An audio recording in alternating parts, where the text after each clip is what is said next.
Here we go again. This episode opens with a fucking Monokuma Theater recap sequence. No, I'm not kidding, we're actually doing this because not only do these writers have absolutely no faith in your intelligence, they also think you have the memory of a tadpole. Although maybe they just assume that everyone's memory is equivalent to the strength of their own, since they clearly can't go longer than 5 minutes without contradicting themselves to some degree. One theme song later, old guy tries to get Matt to calm down, but he says nah and throws a chair at the chairman. But also, how the fuck are you able to pick up and throw an office chair with one arm? Did you take a super soldier serum between scenes? I mean, clearly not, because he somehow misses his shot. How?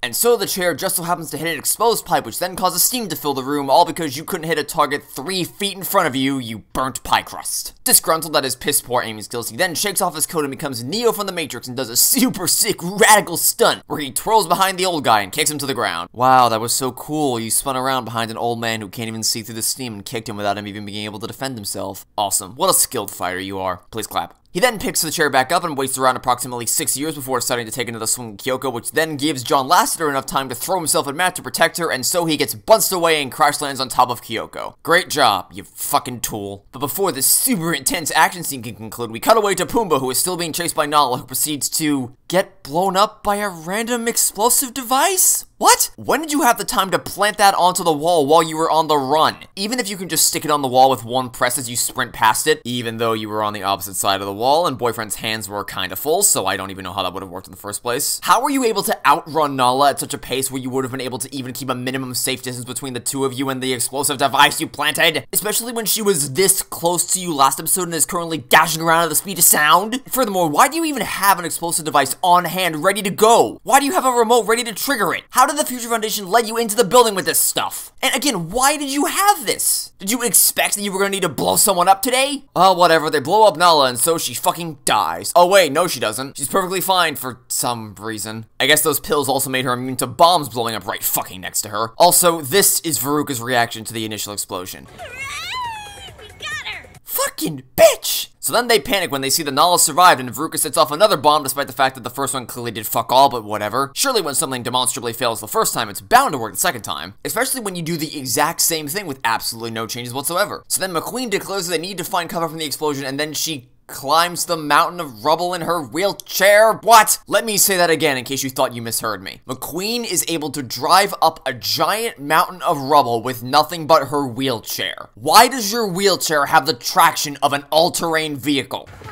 that's some serious traction. Stop doing this! Having a character consciously point out the stupid thing in your story doesn't suddenly make it not stupid! Jumping back to Kyoko and the Pixar crew, Matt is still standing around like an asshole instead of just throwing the chair and getting it over with. But then he activates his super hearing despite the fact that there isn't even a sound effect that plays here. And then 1 second later, something comes shooting at him through the fog and just barely misses him. And it is revealed that the old guy was the one who fired the shot? What? Why is Inspector Chelmy over here so skilled with firing weapons? How did you even manage to see through the steam? Were you given X-ray vision between scenes? How was your aim so perfect that you would have killed him had Matt not been born with super hearing when you can't even see through the steam? Oh, but wait, it gets worse! Matt picks up the chair again to throw it at old guy and he stops it with his bare hand? What the fuck? He not only stops a chair being thrown with the speed and aggression of a baseball star dead in its tracks, but pulls an Uno reverse card and sends it flying right back at Matt? What the fuck is going on? Are you guys aware of how heavy office chairs are? His arm would have been pinned to the fucking ground if he tried to pull this shit. He wouldn't have been able to stop it, let alone redirect it back at Matt with one fucking hand. Oh, and by the way, old guy was about to kill Matt. I do not want to understate that because this show is going to bank on you forgetting that this happens later. So please remember this scene. Moving on, Matt tries to punch old guy, but then he gets hit with an imaginary freeze ray and loses interest mid-punch. This is a setup for a payoff, so, please don't forget it. Then old guy dunks on Matt and ties him up so he can't infect the story any more than he already has. He won't be escaping anytime soon. Anyway, Hina and McQueen race to catch up with D-Team because John Lasseter is missing one of his Pixar characters, I guess. No, I don't know how she got back up from the floor below. Her wheelchair is magic, or something. I don't know. She could probably fly to space on the damn thing if she wanted to. Next, we actually get a nice bit of bonding between Hina and Kyoko, but then John Lasseter has to fuck it all up with make the whole thing about him with a woe is me speech. Oh, wah, all I do is try to help people, but it always backfires. Wah, cry me a river. But then Hina and Kyoko were like, oh, come on, you're not so bad. Yeah, you're totally cool and all. Why am I supposed to care about you? You've been nothing but a whiny little shit this whole time and have had absolutely no character development whatsoever. I couldn't possibly care less about you if I wanted to. Wait, where's Makoto? Oh, wait, there he is. And he's dead. Cool, show's over, let's go home. Oh, wait, no, he's not. He somehow survived being sliced with a samurai sword. I see his plot armor is still as strong as ever. Turns out the Steel Samurai is gonna execute Makoto, and, that's his whole speech. He comes over the intercom, announces that he is planning to execute Makoto, and then proceeds to say absolutely nothing else. He doesn't use him as a bargaining chip, he's not holding him hostage, he's not gonna torture him, nothing. He just lets everyone know, oh, by the way, I'm totally gonna kill this guy. What the fuck was the point? Well, you see, Kyoko says that the point was to draw everyone in and that it's a trap. And then 5 seconds later, she says she's gonna walk right into this trap.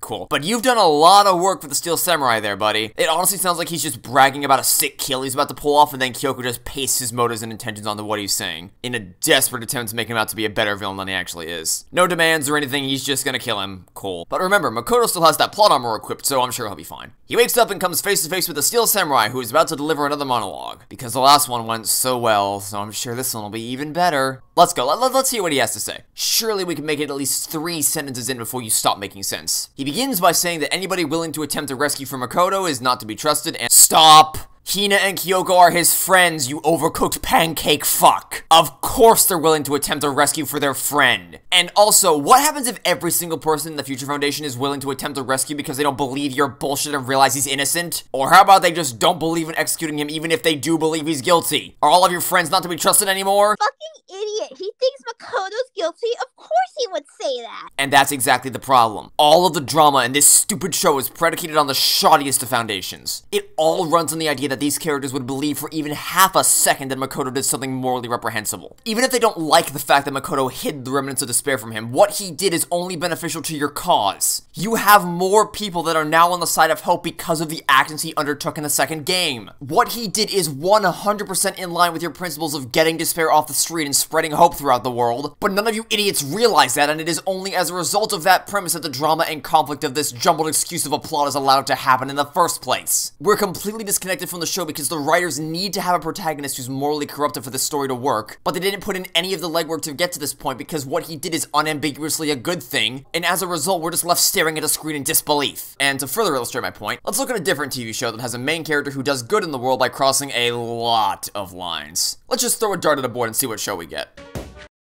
Oh, look at that. Suits. How about that?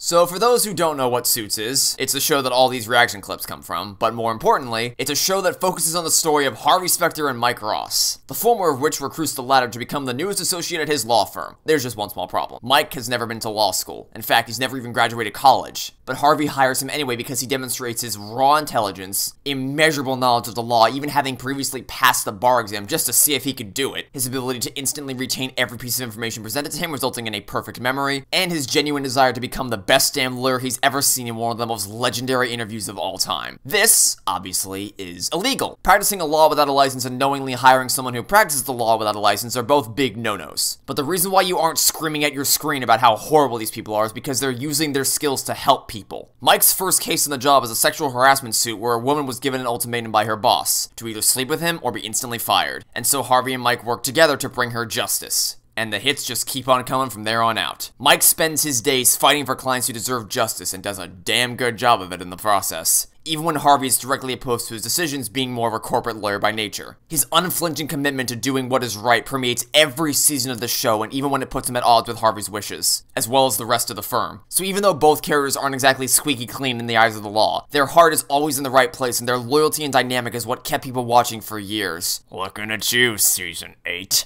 It's an all-new show with a lot of the same bones. It's going to change the dynamic. That's not a good thing, you chuckle fucks! I think she's coming in to kind of stir the pot and enjoys that. Now, you may be wondering how I'm going to tie this back to Fuck Me, the show. Mike's time in the spotlight can't last forever. At a certain point, the lie he's been living crumbles down all around him, and he is exposed for being a fraud, leading to his arrest by 2 men from the U.S. Attorney's Office. And the remainder of the season is dedicated to Harvey and Mike throwing everything they've got against the prosecutor of his case, who is presented as a highly capable, determined, and intelligent attorney, all to keep Mike out of prison because he's been using the opportunity he has to help people, even if he doesn't have the license to practice law. You, as the viewer, are able to recognize that yes, Mike has broken the law, but he's used every second he's had on the job to fight for the people who deserve justice. So you understand why the prosecutor is doing what she's doing and how she is justified in doing so, but you still pull for Harvey and Mike to come out of this thing in one piece. Meanwhile, back in the land of everyone's an idiot, there isn't anything like this. Makoto never did anything that was at odds with their goals at any point, and yet they all act like he's the second coming of Satan. All of the conflict in this show thus far is driven from the idea that these characters have literally any reason at all to say that Makoto is the big bad, and yet their justification is so flimsy I could breathe on them and they crumble to pieces. It's actually pathetic. But you know what makes all this 1,000 times worse? Well, you see, it turns out that the reason why the Steel Samurai is going to kill Makoto isn't actually because he doesn't trust him, it's because he doesn't trust the remnants of despair. Because, you see, the attacker could simply set up a patsy to be framed as the attacker and then subsequently killed off, and then consciously choose to not kill anyone for the next round, thus leading everyone to believe that the game has stopped. Then the attacker would be hailed as a hero by the Ultimate Hope himself, and permanently entrenched in the Future Foundation. And thus, the Steel Samurai has decided to murder everybody. This monologue broke my fucking brain. I could feel my mind melting the longer he kept yammering on. It honestly makes the 3rd chapter of the second game look completely logical by comparison. First of all, this is a direct contradiction to what he said about Makoto earlier, where he made it crystal clear that he does not trust him. Second of all, and more importantly, why hasn't the attacker just done that yet? If there actually was an attacker and they were to ever actually commit to your hypothetical plan, then why would they not have just set someone up to kill someone else while you were all in the conference room, since clearly none of you give a shit about logical decision making, and then not kill anyone for the next round and then set them up as the patsy? Or hell, why would they not have just framed Matt as the attacker if that were the case? They had the perfect opportunity. All they would have had to do was say, hey, he punched John Lasseter so that he would kill off the Nutcracker. He's the attacker. You had the perfect chance. Why would they not have done it then? If what you're saying is true, why would the attacker not have taken advantage of this blatantly obvious opportunity to frame someone as the patsy? Why would they bother with another killing after that? And this is all based on the fact that these chuckle fucks are too stupid to figure out that the deaths are actually suicides and they believe there's actually an attacker in the first place. Who wrote this dumbassery? Oh my god, what the fuck is happening anymore? It actually hurts my brain to de-scramble this mess of a script. Makoto appropriately tells the Steel Samurai to fuck off because his plan makes absolutely no sense and he's gone mad at the idea of murdering everyone, and then he says, Was Enoshima defeated without sacrifice? what the motherfucker? Have you lost your mind? Does your brain turn to raw sewage? This doesn't make any sense. The people from the first game didn't kill everyone else so they could all escape in one piece. The rule was clear. Kill someone successfully and then you get to escape, not the whole team. The winning strategy that would allow everyone to escape wasn't to kill people off, you expired bag of rocks. People with mental fortitude equivalent to that of yourself succumbed to despair and murdered their friends and were executed upon being exposed by Kyoko. The whole class. That is very different than murdering every single person in the building because someone might try to set up a patsy. Can you try, please, to use your brain for once in your goddamn life? And just to make things worse, Makoto has absolutely no rebuttal to this. Really? Nothing? I guess he suffered from temporary idiocy when he got bonked with a sword like Hina did when the earthquake happened. Fantastic. Whatever. Old guy shows up to save the day and it is revealed that the weapon he used earlier is a wrist gun? What the fuck? Who are you, Buzz Lightyear? What is going on? Are we in Star Wars? Why are you firing lasers out of your fucking wrist launcher device? Where did you even get this from? Turns out that McQueen calculated the safest route to get from where they were to this room, and what? What do you mean safest route? Do you have Waze installed in that fucking chair too? And if so, then that still makes no sense. How do you calculate the safest route in this building? What are you using to determine that? Are you planning on there being random Indiana Jones traps scattered around? Do you have an idiot scanner installed in your chair? What are you checking to plan this route? Oh, and also, old guy tells John Lasseter that Kyoko needs an escort so he can keep being relevant to the plot. Oh my god, fuck off with this shit! Stop stapling your shitty new characters onto the people we actually care about. As if Kyoko would ever need anybody to take care of her. You can take that bullshit and shove it up your ass. Anyway, she goes to the body so she can start playing Blue's Clues. They're whose clues? No! And then we cut back to the Psycho Brothers with a pair of rotten oranges deliberately kept on screen so you don't fall asleep from the stupid story, and then old guy starts firing at the Steel Samurai with his wrist-launching laser gun and fails colossally because he doesn't know how to lead his target. Phenomenal. Awesome. He jumps behind cover and the old guy keeps firing? Why? You can hear that the lasers are pinging off the desk. You're not gonna destroy it, you're just wasting ammo. Or battery power, or plasma energy, whatever the fuck this thing is powered by. Wait a minute, how are you even firing this thing? You're just sticking your hand on it and it's magically firing lasers? There's no button you're pressing, is it just linked to your brain? Also, he's firing it like an assault rifle in this shot, but as soon as the Steel Samurai pulls out his sword to block the lasers, he switches it to pistol mode so he doesn't die? What are you doing? He can't block the lasers if you fire like an assault rifle instead of firing one shot at a time so he can easily deflect them. Wait, no, how could he even deflect them in the first place? How could there possibly be enough time between firing the weapon and the laser connecting for him to adjust his sword to the proper place to protect himself? How would anyone ever get damaged by this thing if it fires that slowly? And why are you just standing around talking? Why isn't the Steel Samurai attacking you while you're distracted? What are you fuckers doing? What is this shitty weapon? Why do you have this? What the fuck is going on? Who wrote this script? So then Makoto hitches a ride on board the McQueen-mobile and takes off at the speed of sound, and Hina is somehow able to keep up with the VA wheelchair while Old Guy and Steel Samurai have to stand off with the Century, and then in the next shot we see that Matt comes around the corner and witnesses our trio of heroes running away. Wait, what the fuck? How? The last time we saw you 2 minutes ago, you were tied up against the wall. You're telling me you not only already regained consciousness, but somehow managed to untie yourself? How did that happen? How did we get here? Where is the bridge to connect these two scenes? Is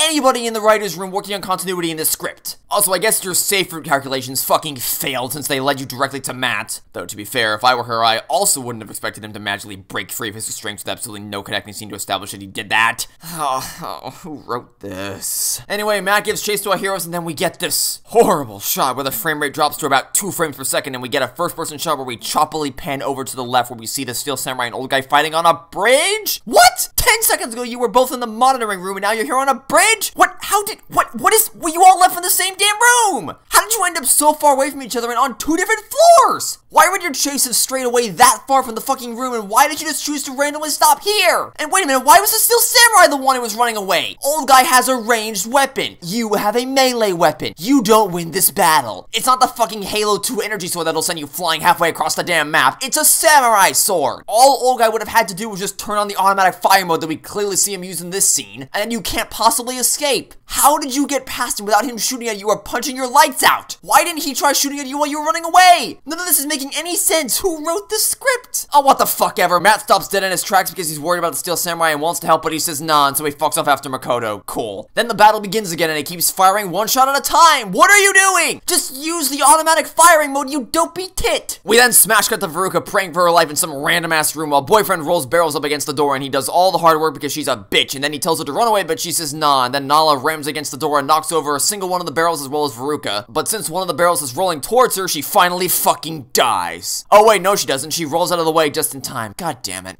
Then, fucking then. What's wrong with you? We used to be besties.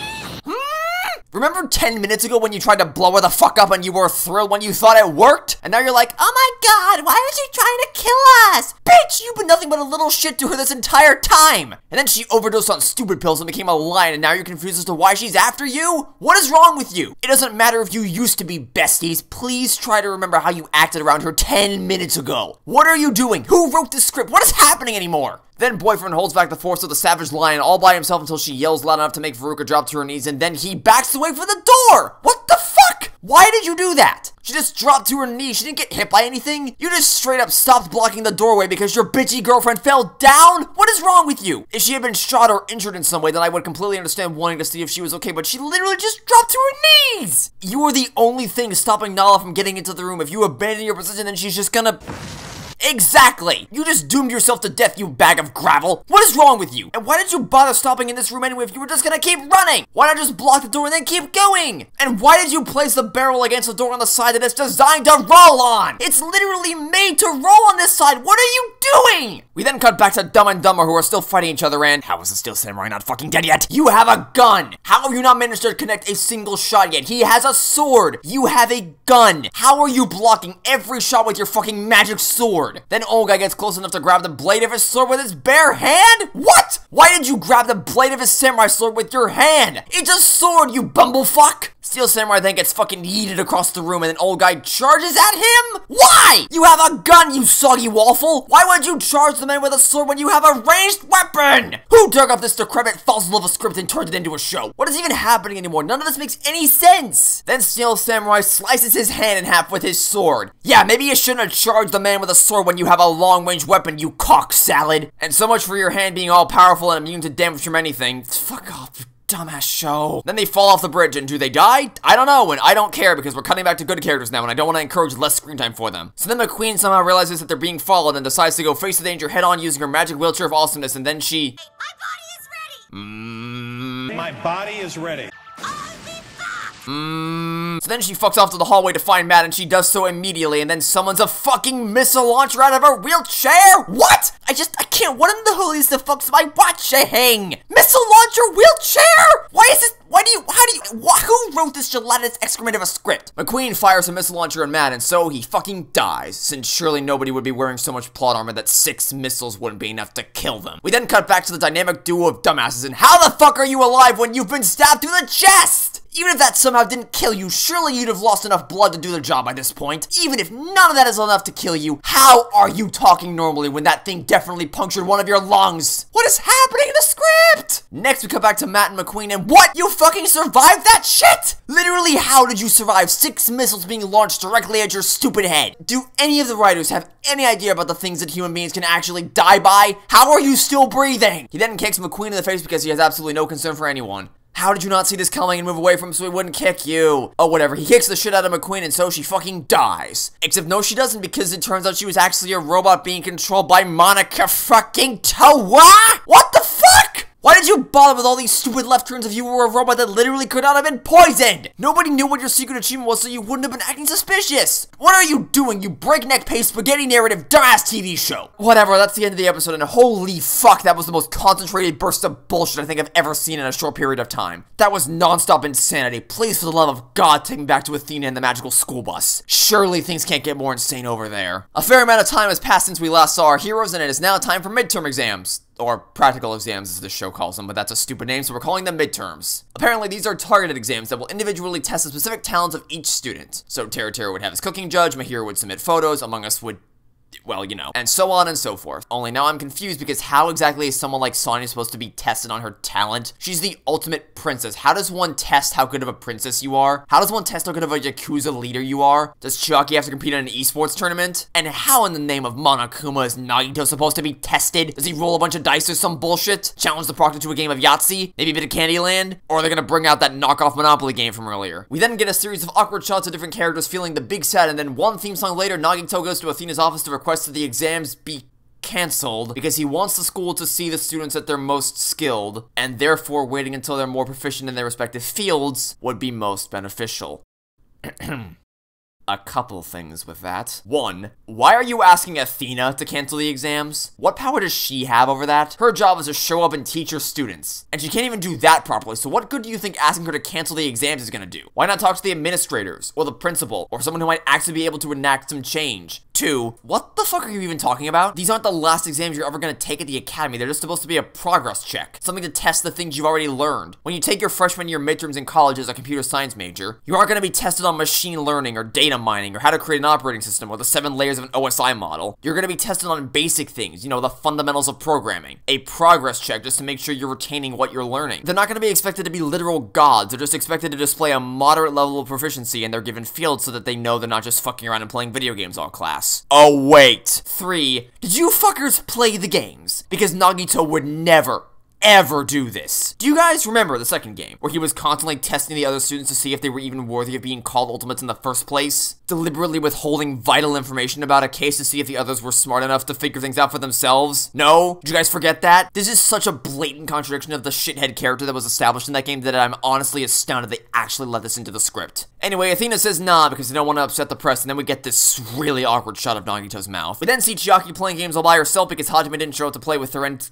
aw, you just can't help but feel bad for her. Give her a big old Lotso hug. Next, we come back to Teru doing Teru things. Apparently, Nagito wanted to feed into his desires because he needs to know who created the love juice for Teru 2 episodes ago. And then we cut to that person, and it turns out it's Corona, who is still failing to wear her mask properly, and then he... Hiya, Georgie. You're gonna die, clown! What the fuck is wrong with you? Why would you ever sneak up on someone working with chemicals? Imagine walking into a laboratory where you see someone messing around with incredibly dangerous chemicals that could potentially lead to very terrible things happening, and then deciding to jump scare them. Imagine being this much of a clown. Though, on the flip side, I'm pretty sure Nagito didn't just teleport into the room, so surely she would have heard him open the door or walk toward her, even if she didn't see him in a peripheral vision, no? So it turns out that Nagito wants a laxative. No, I'm not kidding. This actually happens so that he can get things moving laughing again. That's real dialogue from the show. I didn't edit that clip. Somebody wrote that in the script. Also, why are you asking one of the students for a laxative? Why don't you just go to the damn pharmacy, you twit? Then Veruca shows up and whines about how Corona needs to open the door for her, despite the fact that the door is unlocked, which she admits. And so she ignores her and tells Nagito that the laxative he ordered— no, you did not mishear me, let me say that again. He ordered a laxative from this girl who is a student at the academy. I just don't— what? How does this girl have her own mini pharmacy business? What the fuck? Why would you even need to do this? Just go to the damn pharmacy and buy a laxative there. Anyway, the laxative he orders in the closet, on the top shelf, and in the far right. Jeez, took you long enough. You fucking bitch! So they're here because midterms are coming up and they need drugs so they can become big brains and cheat their way to the top. She calls it a performance-enhancing drug and Corona says nah because she was planning on said drug being the thing she shows off during her exam as a demonstration of her pharmaceutical abilities. Which— how could you possibly think the school is going to be okay with this? You're literally creating a steroid people can use to enhance their performance. Surely the people of this academy aren't so stupid that they won't see a problem here, right? But regardless, in response to Corona telling her that she can't have it because it would be stealing her project, Veruca says— What I'm hearing is you're not gonna get me what I want.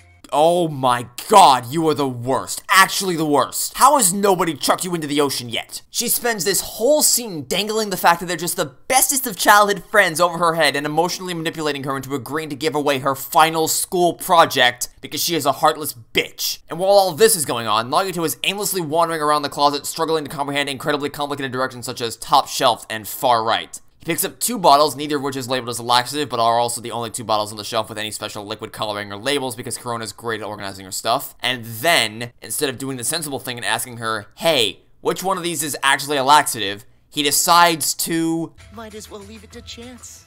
My luck being what it is, why not? Are you fucking kidding me? You're gonna leave which drug you take up to chance. You are going to leave which drug you inject into your body up to chance. Do you need me to explain to you how monumentally terrible that idea is? Though, if we're being slightly fair to Nagito here, why on earth would she have labeled this as a reactivator and not just straight up called it a laxative? Anyway, Corona agrees to spread her creation to Veruca. I fucking hate you. You know, you never eat my sweets. Hurts a teensy little bit. You ungrateful little shit! She just agreed to literally sacrifice her final project just so you can take some steroids. Why did your dad's condom have to break? So then Nagito walks into the room and within 2 seconds boyfriend has a knife to his neck and all I can think is just do it. But seriously, what is wrong with you? Nagito committed the terrible sin of walking into the room and your knee-jerk reaction is to pull a knife on him? You are spending way too much time with Veruca. Her personality is infecting you. Next up we see a poster that says, word for word, and I'm not kidding here, postpone the exam or bad things will happen. I just, what? How could you possibly think that sounded even remotely intimidating? It takes approximately 0 brain cells to figure out who put this poster up, so let's just move on. Also, there's a dog in the scene that will have plot relevance soon. Please remember the cute doggo. It turns out that Nagito has planted bombs in the ceiling above the gym where the exams are being held. What the actual fuck is wrong with you? How does anyone like this character? He's gonna blow up the damn school if the exams aren't postponed. How did he do this? How does he have the knowledge to do this? How did no one ever catch him working on this or bringing the materials to the gym or climbing into the ceiling to plant them? How could you possibly have done this? How did this happen? It didn't make sense in the second game and it makes even less sense here. Moving on, Corona is running late for her exams and so she crashes into Nagito who happened to be right around the corner and so their bags somehow get flung up into the air and since they're identical, if you've seen any movie or TV show before, you know they're about to get switched. Not like their school-issued bags at an academy as elite as this would have names inscribed on them or anything like that. Not like the students themselves would have written their names on the bag if the school didn't do it for them. Now that'd just be silly. So then they go their separate ways, and it's Veruca's turn to have her exam. She feeds the judges her confectionery masterpiece, and this happens. We go on an acid trip, and the judges all suddenly gain facial features instead of being Smurfs because they're about to have plot relevance. It turns out that Veruca put a laxative into the food instead of a performance-enhancing drug. Who could have seen that coming? Wait a minute, what the fuck? Your plan was to put the steroid in the food? That's not how that works. I thought you were gonna take it yourself so your skills would be enhanced. I didn't think your plan was to drug the damn judges. Surely they would notice the wildly harmful side effects from consuming your food and realize that your food was complete bullshit. Also, how would this help you win? Steroids don't have an immediate effect, so they would still be judging you based on how good your food tastes in the moment. What is this moronic plan? What are you doing? So then Veruca starts yelling at Corona for throwing her under the bus, and why are you such a terrible person. You emotionally manipulated her into giving you that stupid drug and dangled your friendship in front of her, and now you're calling her a traitor? What satanic creature shit you out, and how badly do they regret their decision? Also, wait a minute, how did this even happen? Why did Veruca not check to see if she got the correct bottle? How did Corona not see her walk out of the room with a blue bottle when she should know that it's green? Why does she even have her final project stored in the damn closet with all her other medicines? Why isn't it locked away in a safe or somewhere like that? How could this have ever happened? So then she says she's gonna whip up an antidote for a laxative. But oh no, she opens the bag and realizes they got switched with Nagito, but then, and you're not gonna fucking believe this, the whole gymnasium, including the camera crew, is able to see inside her bag and realize that she has a detonator inside? What in the actual fuck is this shit? How the fuck can you possibly see inside her bag from where you are? The judges should be way too concerned with their intestinal issues to care, and literally nobody else in the room could possibly see what's in her damn bag, especially when she's leaning over it and her shadow would be obscuring it from the light. And yet somehow every single person can not only see inside the bag, but see clearly enough to be able to immediately and confidently declare it as a fucking detonator? Who wrote this moronic script? You're a horrible person. We're not besties and we never will be. Please, find the nearest tall building, introduce yourself to the edge, and then let gravity do the rest. I'm so lost. Who wrote this? What is happening? Did the writers think this made any sense? How do you have a character act like this, and then proceed to have them have this outburst? Whatever, we smash cut to Nagito, who has a tray of laxative-laced cups ready to drug all the judges, but then the cute doggo from earlier shows up and eats Nagito's ass, and then gives up and starts licking the steroids, and...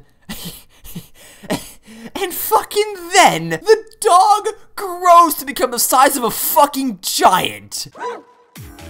I fucking died in my chair when I was watching this for the first time. I was wheezing. I could not contain myself. Who wrote this? Who put that in the script? I am not going to explain to you why this scene is ridiculous, but what I will do is point out a glaring problem here. How is this a performance-enhancing drug? What is this thing designed to do? Just grow you into a giant? Because if that's the case, then what the fuck was Veruca gonna do? Make all the judges outgrow the building they're in and then crush everyone to death in the process? What is this shit? Who wrote this? Nagito barely reacts to this, and then the doggo fucking bursts into the gymnasium and eats everyone.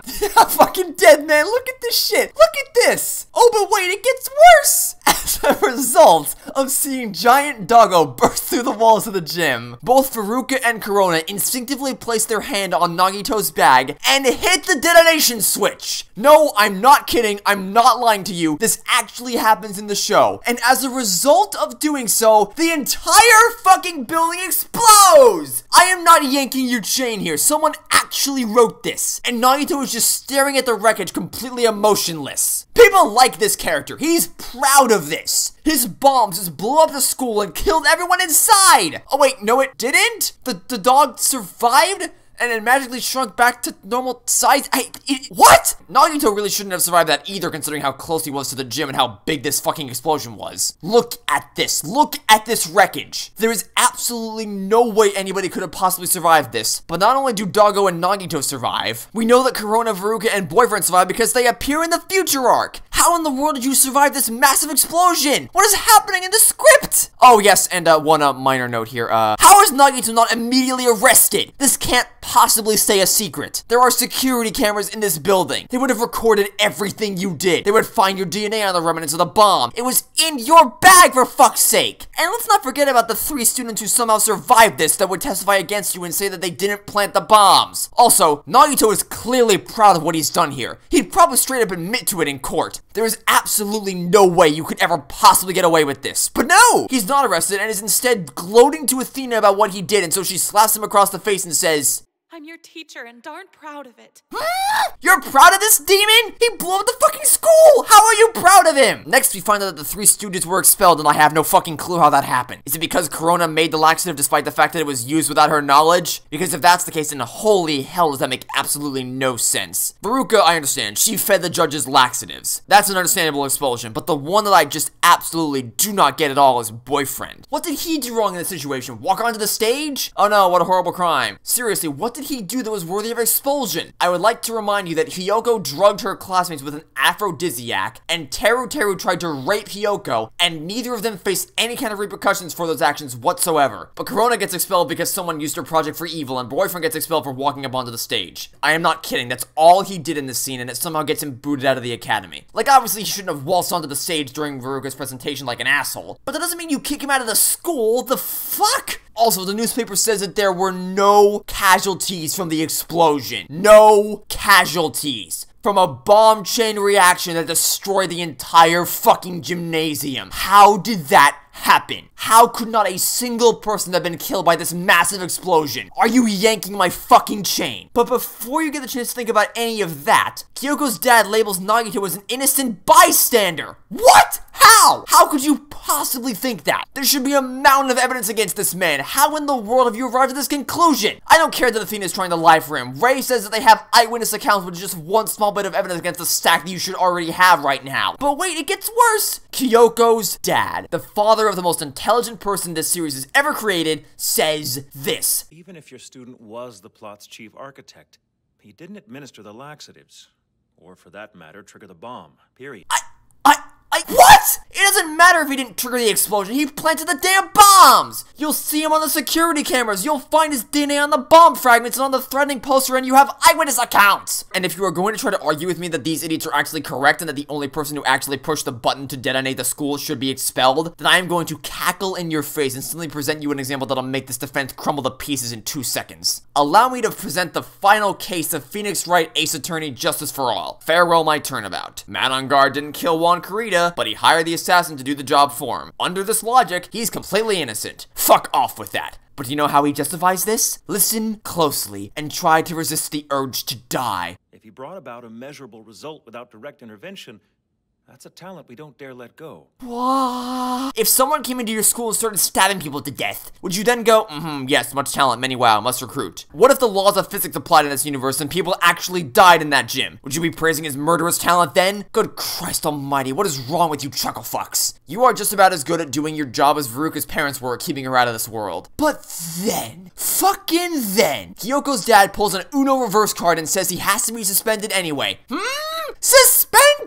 So you expel Boyfriend for committing the terrible crime of existing, but you just give Nagito a suspension despite the fact that you're clearly aware that he blew up the school? And then, they fire the main homeroom teacher, but they don't fire Athena, and just move her to the reserve course. Are you fucking kidding me? What in the world did the homeroom teacher do? He was never in the classroom. Why is Athena getting a pass? She just lied to you about him being an innocent bystander. And if teachers are to be held accountable for the students' actions in this universe, then why is she just getting transferred to a different department? If you believe she's capable of causing students to do this stuff, then why would you want her within a million miles of other students? What the fuck is going on? Who wrote this? And I'd like to remind everyone that this is all happening because Veruca and Corona randomly pressed a button because Little Doggo turned into Big Doggo, which happened thanks to Little Doggo eating Nagito's ass and spilling the laxatives, which happened thanks to his plan to kill everyone with bombs, which he executed because he wanted to cancel the exams for no reason, so he asked for a laxative but was too stupid to actually check that he got the right thing, which led to Veruca taking the laxative, which led to the bags getting switched and screwing up Veruca's demonstration and incriminating Corona and ultimately blowing up the school! This is the point where my brain just checked out. I gave up. This wasn't a story anymore. It was just events happening one after the other with absolutely no rhyme or reason or cause and effect linking anything together. So then the classmates surround Athena and ask her what happened with Nagito, and she says